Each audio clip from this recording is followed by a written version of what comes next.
Hi everyone, and welcome to this postponed masterclass talking all about taking your grant applications to the next level. We're just going to give it a few minutes while people are still joining us, just a few kind of housekeeping bits to get out of the way first, just to let you all know that we will be sending out a recording of this afterwards. So that will be available, that will come to you in an email tomorrow. And there's also a live transcript option that you will find hopefully at the bottom of your screen. So you can choose to have that on. They're about 80% accurate. So hopefully that will help some of you. I am joined by Laura. We'll do some proper introductions in a couple of minutes when we've got a few more people in. But thank you so much for being here, Laura. How are you doing today? I'm okay, thank you. Thanks everybody who's signed up, and thanks everybody for your patience while I've had COVID as well. I'm feeling a lot better than I was, but I was just explaining earlier, I've got some notes with me today just in case I get a bit of brain fog. So please forgive me if I have to refer to some notes, but I thought that would be the best way to make sure I include everything. Well, thank you. We're really, really pleased to have you here, and thank you so much for giving up your time for us today. So let's start with some introductions then. My name is Catherine Tinker-Switzer, and I am a senior recruitment consultant at Charity People.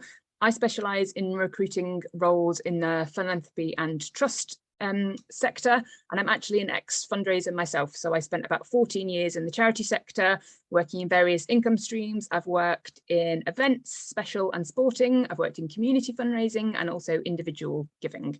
So I absolutely love being able to still spend lots of time with wonderful fundraisers. And a little bit more about Charity People. So at Charity People, we work with a variety of non-profit organisations, and our focus is to help them recruit more effectively, more efficiently, and more inclusively. And we've got a brilliant team who can help you with all of your fundraising needs and all of your other non-profit needs as well. And I'm really pleased to introduce Laura to you today. She's going to be taking this masterclass for us. I'm going to let Laura introduce herself properly, but just to let you know that there will be time for questions at the end of this session. You'll see a question and answer box at the bottom of your screen. So please do pop any questions you have in that box, and we'll get to those once Laura's gone through her presentation, and we can answer all those at the end. So any questions you have at all, please do pop them in that question and answer box. So I will hand over to Laura to take us through this exciting masterclass. Hello everybody, so thank you for the introduction, Catherine.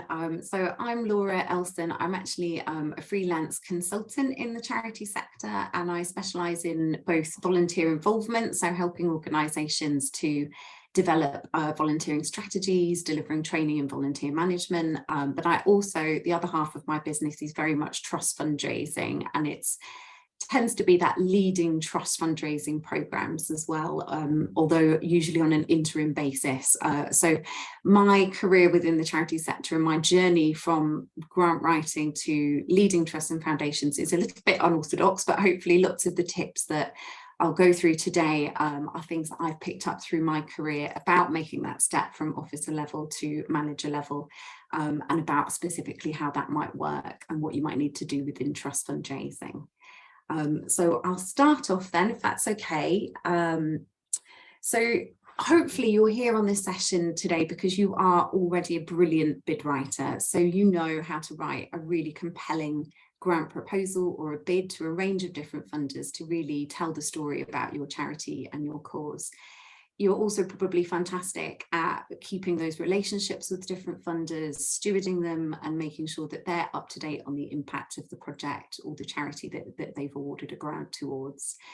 But I'm guessing if you're here, you're also at that stage in your career where you're really looking for the next challenge and you're thinking about moving up into the leadership of fundraising, and specifically leading trust and foundation fundraising. And so that's what this session today is going to cover, just to give some of those kind of tips and ideas about how to find your next dream job and, you know, the sorts of skills and things that you might need to get there too. So I'll just do a little bit about me. So the slide you can see now are some of the clients that I've had as Laura Elson Consulting, where I've been responsible for leading a programme of trusts and foundations. So a little bit more than bid writing, perhaps managing a whole program, managing a team of staff, or perhaps in some of my client cases, I've established entire new trust and foundation programs from scratch as well. So over the last 4 years since I've been consulting, most of my work has been doing this and looking after grant programs ranging from around £200,000 income a year to 1.7 million, which was the largest portfolio that I was responsible for. And I suppose it's worth saying I've had a little bit of an unorthodox career, which is why I've got lots of ideas about career development and how to progress and develop your own career within fundraising and the charity sector. I actually started off as a volunteer manager. So like lots of us who have these bid writing skills, it might be just a small part of a wider remit, particularly if you're working in a smaller charity where you have lots of different aspects to your role. So initially I worked as a volunteer manager in a range of community centres. I went on to manage one of the biggest volunteer centres outside of London, Volunteer Centre Leeds, and that involved supporting a staff team and being able to give lots of advice and guidance to organisations about involving volunteers, but also crucially, a big part of my role was fundraising for the income for the volunteer centre, for my role, my team's roles, and advising other organisations on how they could do the same.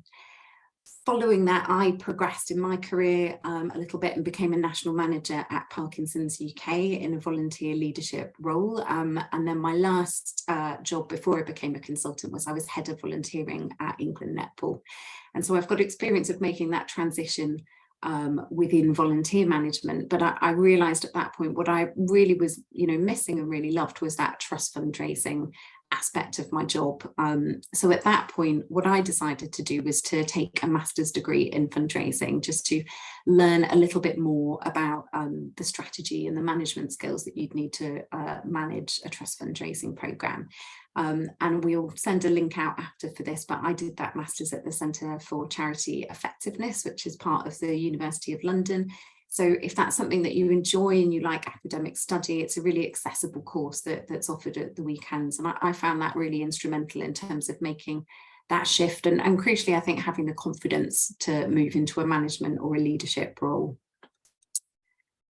So the first thing I think I'm going to talk about in terms of planning your career is the importance of taking that time out to look ahead and think about what your next step might be. I think when we're all very busy in full-time day jobs, it can often be a case of just waiting for those sorts of job emails to come in and applying for things that you think you might be a good fit for.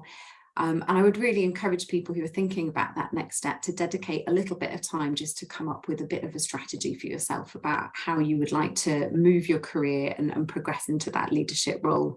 So you don't have to have a really complicated 5-year plan, but just to take some time out and think about what are the bits of your job that you really love, what are the bits of your job that you want to progress and excel at, and are there any particular skills perhaps that you might be missing in order to make that next jump. And so what I'd always advise at this point is dedicating a bit of time to talk to the people around you, so friends, family, colleagues, get some ideas about what you're good at, what your strengths are, and where the people around you see you. And I think something that we talk about a lot in fundraising is because we tend to be a very female-dominated sector, there tends to be a bit of a bias within women applying for jobs where we might not always apply for that next step unless we have 100% of the job description. And I would really encourage you, if you're thinking for that next job, to look for roles where you meet 50% or 60% of the job description and give yourself room to grow. Don't wait until you think you are 100% of the person spec to make that jump. You'll probably already be signed up to lots of kind of job adverts and things like that, but recruiters like Charity People can be really useful at this point. So if you get in touch with somebody like Catherine, then they'll be able to give you lots of support and advice and help you with finding that next role as well. I think another tip that I would have based on what's worked for me in my own career development is that it's something that you can do with the people around you. So sometimes I've heard other recruiters talking about crowdsourcing your career development. So again, it's thinking about, people around you. So current managers, your team, people that you work with, try to work with them to understand what your skills are and what you're good at. get other people involved in this process of your career. So one of the things that I found very useful early on in my career, particularly when I was making that transition from an officer level or a coordinator level to leading a trust program, was I have had the benefit of several mentors and coaches. And so there are some really great formal mentoring schemes out there that you can take advantage of. So your local Institute of Fundraising regional network will be running a mentorship scheme. You can get in touch with them and apply to have a mentor. But something that I've always found, and that many sort of friends and colleagues of mine have found within fundraising, is if you can identify somebody in the sector who you really admire, who, you know, you just think, gosh, I'd love to have that person's job in 5 years or 10 years or 20 years. Just be brave and reach out to them. In my experience, most of the time people are absolutely delighted to hear from somebody who's interested in their career, and people in those leadership roles can be very generous with their time and keen to help people coming up through the fundraising career path.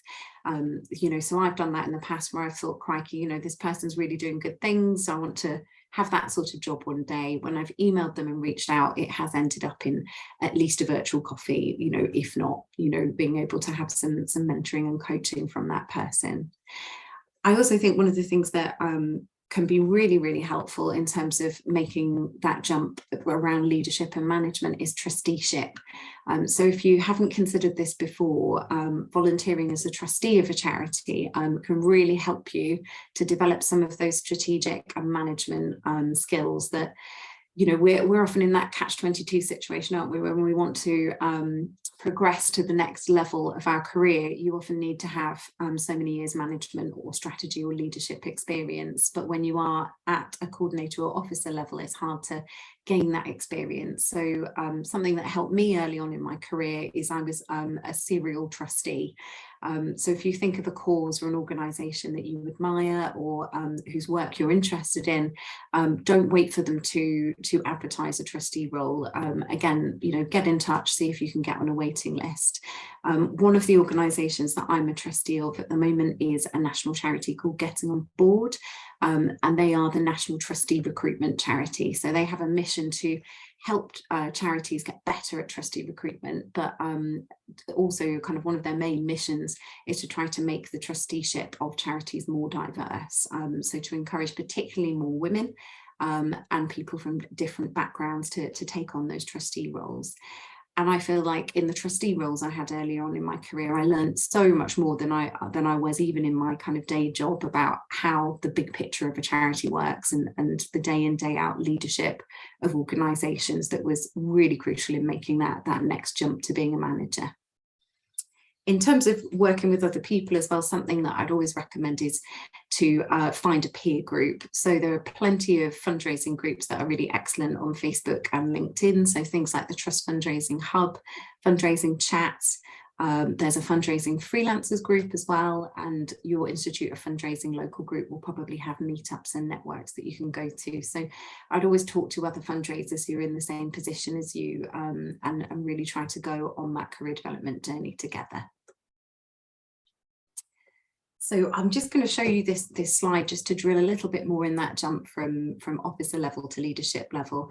So in your roles at the moment, you're probably very familiar with some, if not all, of these different aspects of trust fundraising. But when we think about trust fundraising as a discipline and managing the whole process end to end, you'll be familiar that there's a pipeline that starts with that really detailed prospect research that lots of you are probably already very skilled at, identifying the right funders for your cause, all the way through qualifying those, so sorting out the ones that are more likely to support you, developing the pipeline, creating those applications, and then moving on to stewarding and supporting regular giving over time.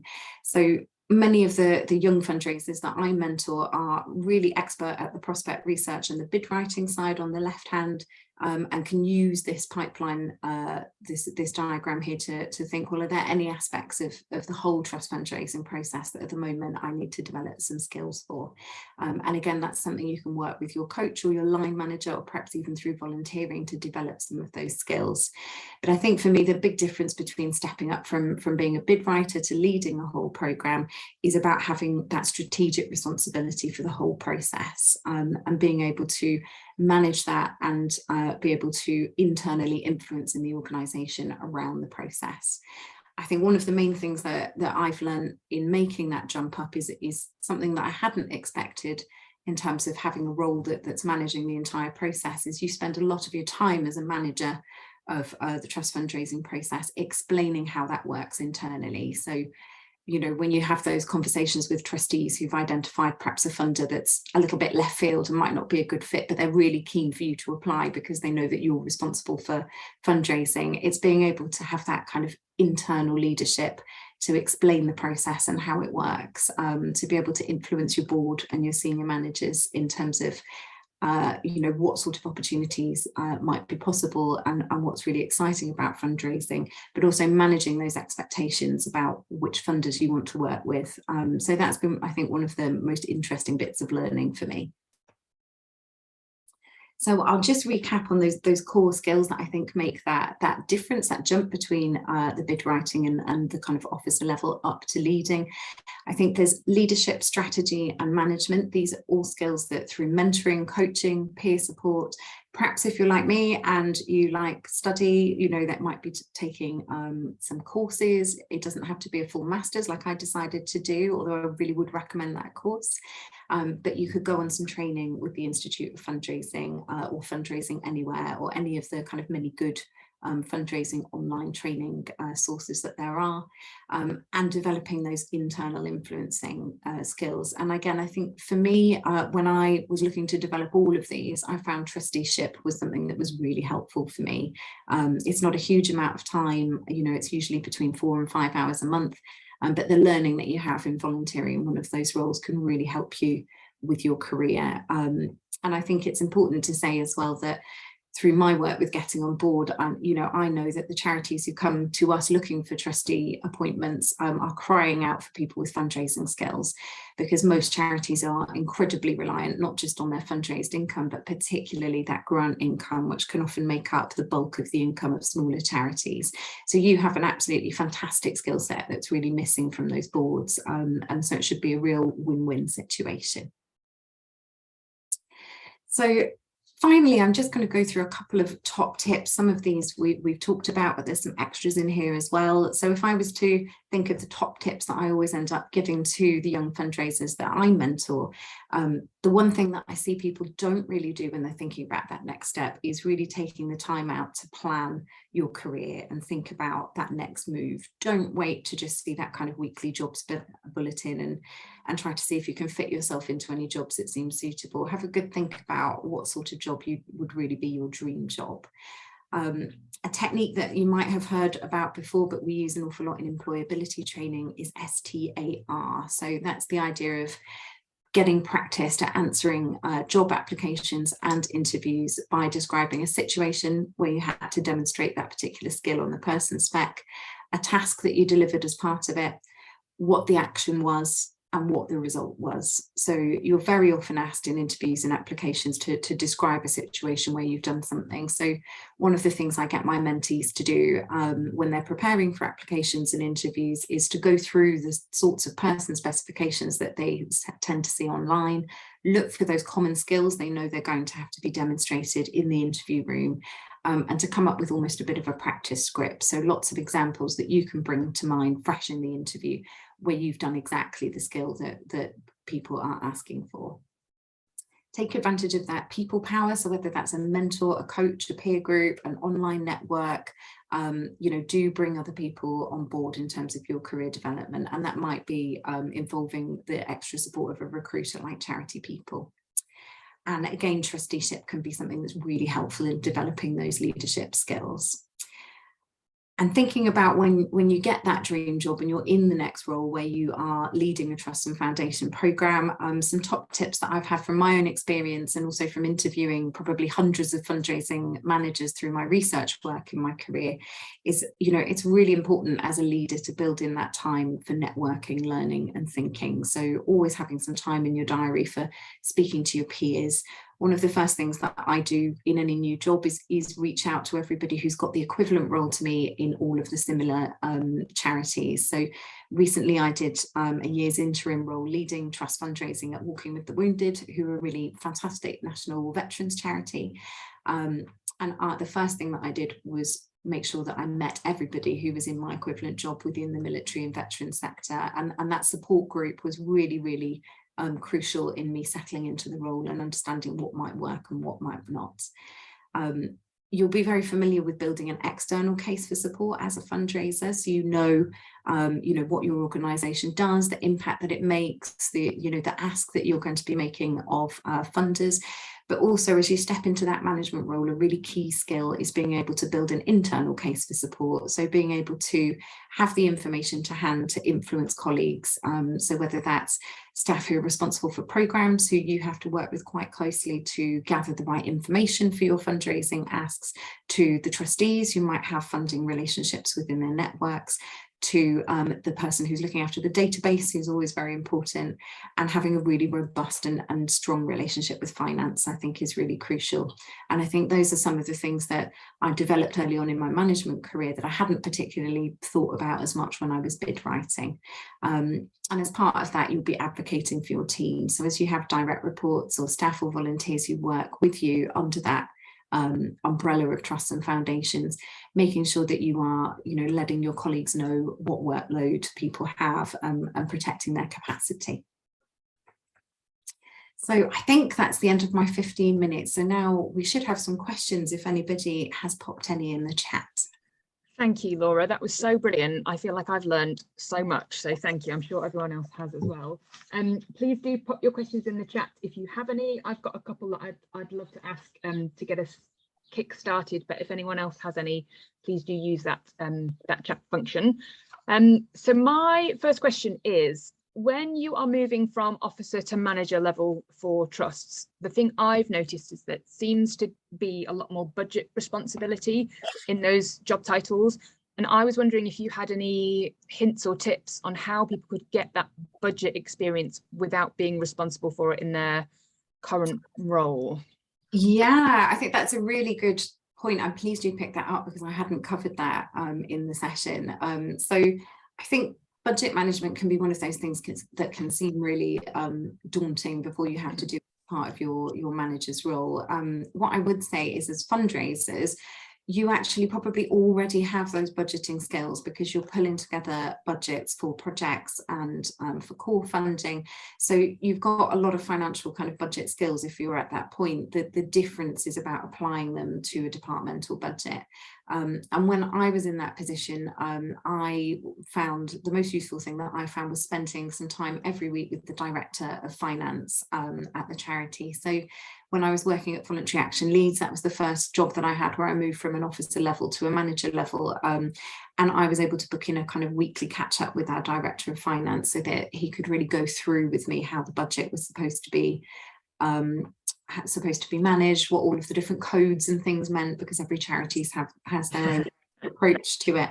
But again, I mean, I feel like I'm a bit of a broken record with this, but trusteeship was absolutely the thing for me. I think one of my more recent trustee roles, I'm the chair of the finance committee. And I think if I go back 15 years ago, there's no way I could have imagined myself as somebody who would actively want to chair a finance committee, because I didn't think I'd have those skills. But my earlier volunteering roles as a trustee, where you are managing, not managing, you are responsible for the governance of the budget, means that you can spend time with the chief exec and the director of finance at that charity and ask questions in a really supportive environment. And so that's where I did a lot of my learning. That's great. That's a really top tip. I think especially spending time with the finance director, make them your friend. That's a brilliant tip. Okay, so my other question is, do you have any top tips about when you're at the very beginning of your trust fundraising career? So I know your journey will be probably slightly different to a lot of other people's. How do most people get that first role in a trust fundraising capacity? Have you got any tips for that, for people who might not be quite at officer level yet? Yeah, so if somebody hasn't worked in trust fundraising at all yet, but they're trying to get that kind of first break in the sector, is that right? Yeah. Yeah, so I think that it's about thinking about the skills that you've got at the moment that might be transferable. So I think those kind of core skills for bid writing are about really being a really clear and confident writer. So having those kind of really strong written communication skills, a little bit of budget skills in terms of being able to know what different aspects of the project will cost, and being able to manage that. So think about what you've already been doing in your previous work that is about having strong written communication. And again, I think it's similar if you want to kind of have that first particular break. I think my very first job that I ever had in the charity sector at 21, I got because I'd spent 2 months volunteering as an admin assistant at a community centre to try to get some experience. So I had a role where one afternoon a week I was coming into the community centre and helping to answer the phone and manage reception. And through that, I was just able to pick up so much from the staff there about the work that they did. And I think that kind of first little bit of voluntary experience meant that I was then able to apply for a project worker job. I was lucky to receive quite a lot of support and CPD from my manager in that job to be able to build the skills in the first 6 months. So I feel like I'm always saying this, but volunteering is just really helpful, even if you can only do a couple of hours a month. Yeah, I think I would completely agree with that. I think it's brilliant. And I think the thing you said about highlighting your transferable skills is, again, such a really useful top tip for people. And I think we find the same with people who are looking for that next step. And if they haven't quite got the budget experience, like I was talking about before, those transferable skills that we've talked about, I think that's a really great tip. So we don't seem to have any more questions, and we are coming to the end of our session. So I think I'm going to wrap things up unless anyone has any more to add. But thank you so much, Laura, for your time. I hope everyone's learned lots. I know I've learned loads, and I'm feeling very inspired to go and look about where I can be a trustee to really add to my my skills. And I'm sure everyone else is feeling really inspired too. Thank you so much for coming, everybody. We will share links to everything that Laura's mentioned today. You'll get an email with the recording, and that will go out to you tomorrow. And if anyone has any extra questions, do please feel free to get in touch, and we'll do what we can to answer them after this. But thank you so much for joining us. Thank you, Laura, again for your time. We really appreciate it. It's been really brilliant and really useful. So thank you. Great. Thanks, everybody. Thanks for having me. Thanks, everybody.